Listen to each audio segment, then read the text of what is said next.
प्रथा जो चीज है, आप उसमें पता चलता है कि हमेशा ये बताया जाता है कि लड़का जो है डिमांड करता है लड़की से, लेकिन ये गलत है। लड़की वाले लड़के से डिमांड करते हैं, बल्कि ये कटुक सच्चाई है। और इसके पीछे की वजह ये है कि जब लड़की का बाप आता है लड़के के पास, तो उससे पूछता है कि आप सरकारी नौकरी करते हैं कि नहीं करते हैं। तो पहली डिमांड तो वो यहाँ कर लिया, और दूसरी डिमांड वो यहाँ कर लेता है कि वो ये कहता है कि भैया का तोरे 5 बीघा 10 बीघा या उससे जमीन जायदाद, वो सारी चीज की वो खुद ही बात कर रहा है। तो डिमांड तो वो कर, मैं ये मानता हूँ कि पहली डिमांड जो है लड़की वाले करते हैं। और लड़की वालों के पीछे मैं बता दूं, एक लड़की अगर सरकारी हो जाती है तो एक प्राइवेट लड़के के साथ वो शादी नहीं करना चाहती है। लेकिन अगर एक लड़का गवर्नमेंटेड हो जा रहा है, तो लड़की सरकारी की प्राइवेट लड़की हो या गरीब लड़की हो, उसके साथ शादी कर ले रही। तो लड़का तो हर जगह कॉपरेट कर रहा, समझौता कर रहा, लड़कियों की क्या स्थिति बनती जा रही। आप प्रियंका मौर्य जैसे घटना उठाइए, जहां पर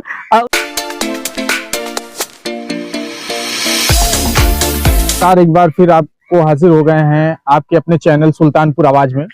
आपको बता दें, अभी हाल ही में मेरठ में जिस तरह से घटना हुई है, पूरे देश में लोग उसकी निंदा कर रहे हैं। मेरठ के बाद उत्तराखंड के उधम सिंह नगर में होती है और भी प्रदेशों में होती है।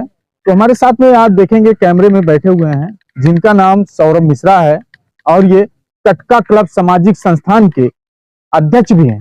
इन्हीं से बात करेंगे जो ये घटनाएं हो रही हैं उसको किस नजरिए से देखते हैं। सबसे पहले सर नमस्कार जी, बहुत बहुत धन्यवाद। और जिस तरह से अभी मेरठ में घटना हुई है, ड्रम में पति को ही जो है बंद कर दिया गया था सीमेंट डाल के, क्या कैसे देखते हैं इसको?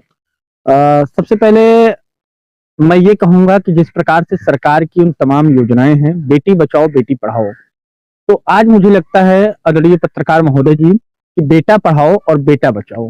क्योंकि ये मेरठ की एक घटना नहीं है। मेरठ के बाद जयपुर के अंदर में ऐसी घटनाएं होती हैं, उत्तराखंड के अंदर में ऐसी घटनाएं होती हैं, और आप हर जगह देखेंगे लगभग अभी प्रियंका मौर्य जैसी एक घटना सामने निकल के आती है कि हम बेटियों को इतना संरक्षण दे चुके हैं कि आज अपने आप बेटों को असुरक्षित महसूस कर रहे हैं। आने वाला जो दौर है वो किस पर्पज पे बनता जा रहा है, ये एक बहुत बड़ा अपने आप में सवाल है। सरकार हमेशा ये कहती है कि बेटी बचाओ बेटी आगे ले जाओ। सर्वप्रथम आज तक पुरुषों के लिए बात नहीं की सरकार, या कोई आयोग नहीं बना है। इस पे क्या मांग करना चाहते हैं? जो युवा पीढ़ी है, आने वाले जनरेशन में आगे जाए, उनके लिए क्या कहना चाहेंगे? देखिए, मैं बिल्कुल आपके चैनल के जरिए मैं ये लोगों से मांग करता हूँ, सरकार से भी ये मांग करता हूँ कि पुरुषों के ऊपर जिस प्रकार से लगातार मौजूदा समय फर्जी आरोप लगाकर महिलाओं के द्वारा उनको जेल भेजा जा रहा है और तमाम प्रकार से इस आरोपित किया जा रहा है, सर्वप्रथम पहले उसकी जांच हो और जांच होने के बाद तब उनके ऊपर कोई कार्रवाई की जाए।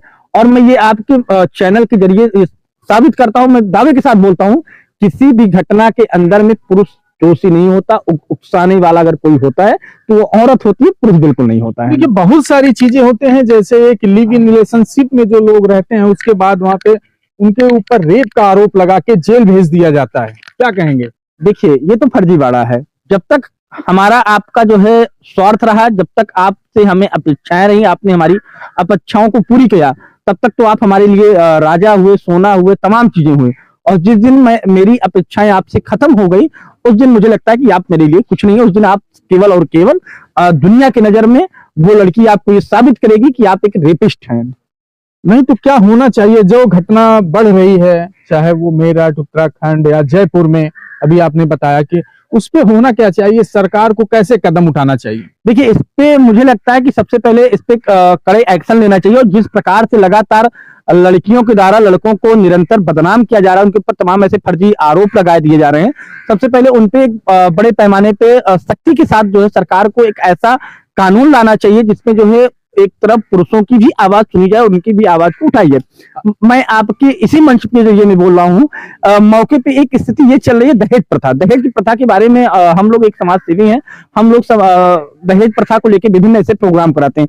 लेकिन कभी कभी मैं जब बैठकर सोचता हूँ कि दहेज प्रथा जो चीज है, आप उसमें पता चलता है कि हमेशा ये बताया जाता है कि लड़का जो है डिमांड करता है लड़की से, लेकिन ये गलत है। लड़की वाले लड़के से डिमांड करते हैं, बल्कि ये कटुक सच्चाई है। और इसके पीछे की वजह ये है कि जब लड़की का बाप आता है लड़के के पास, तो उससे पूछता है कि आप सरकारी नौकरी करते हैं कि नहीं करते हैं। तो पहली डिमांड तो वो यहाँ कर लिया, और दूसरी डिमांड वो यहाँ कर लेता है कि वो ये कहता है कि भैया का तो 5 बीघा 10 बीघा या उससे जमीन जायदाद, वो सारी चीज की वो खुद ही बात कर रहा है, तो डिमांड तो वो कर रहा है, लड़का वाला डिमांड कहाँ कर रहा है? भाई जो तुम कुछ दे रहे हो दहेज प्रथा के नाम पे, जो कुछ भी तुम अपनी बेटी को दे रहे हो, तो अपनी बेटी को दे रहे हो, लड़कों को क्या दे रहे हो? अभी सरकार एक नियम लगाई थी कि जिस तरह से दहेज लेना और दहेज देना दोनों अपराध की श्रेणी में आता है, और सरकार जो है उस पे देखती है, शादी विवाह में बहुत सारे लोगों के शादी विवाह होते हैं, इस पे भी रोक लगनी चाहिए कि नहीं लगनी चाहिए? देखिए, मैं ये मानता हूं कि पहली डिमांड जो है लड़की वाले करते हैं, और लड़की वालों के पीछे मैं बता दूं, एक लड़की अगर सरकारी हो जाती है तो एक प्राइवेट लड़के के साथ वो शादी नहीं करना चाहती है,